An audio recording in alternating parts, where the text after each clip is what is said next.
গত ৩রা মার্চের পর থেকে রাজ্যের দল ত্যাগ করে বিজেপি দলে যোগদানের হিড়িক পড়েছে। পিছিয়ে নেই সংখ্যালঘুরাও।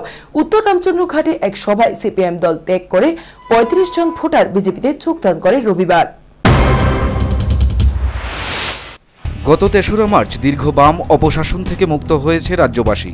পরিবর্তন হয়েছে ২৫ বছরের বামফ্রন্ট সরকার, প্রতিষ্ঠিত হয়েছে নতুন বিজেপি সরকার।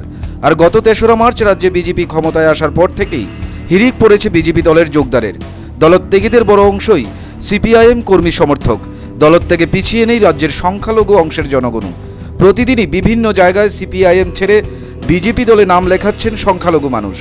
রবিবার খোয়াই মহকুমার রামচন্দ্রঘাটে আয়োজিত একটি সভায় সংখ্যালঘু সম্প্রদায়ের ৩৫ জন ভোটার স্বেচ্ছায় সিপিআইএম ছেড়ে বিজেপিতে যোগ দেন। এদের বিজেপি দলে বরণ করে নেন নেতৃত্বরা।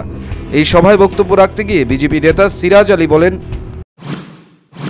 আমি আপনাদেরকে প্রথম যে কথাটা বলতে চাই, আপনারা নিজেদেরকে মানুষ হিসেবে ভাবতে শিখুন। মানুষ হিসেবে আপনাদেরকে ভাবা বন্ধ করে দিয়েছিল সিপিআইএম সরকার। মানুষ হিসাবে আপনাদের যে নিজেদের আত্মসম্মান বোধ রয়েছে সেটা ভাবার বিষয়টা তালা দিয়ে দিয়েছিল সিপিআইএম সরকার। বিজেপি নেতৃত্বদের বক্তব্য, দীর্ঘ ২৫ বছর বামফ্রন্ট রাজ্যে সরকারে থাকলেও সংখ্যালঘুদের উন্নয়নে তাদের সদিচ্ছা ছিল না।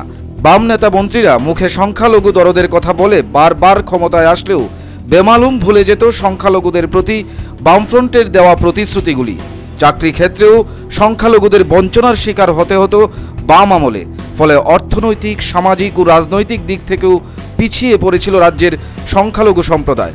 তাই এখন রাজ্যে বিজেপি সরকারে আসায় রাজ্যের সংখ্যালঘু সম্প্রদায়ের মানুষের আশা, তাদের অধিকার থেকে আর বঞ্চিত হতে হবে না সংখ্যালঘুদের। Bureau report, news vanguard.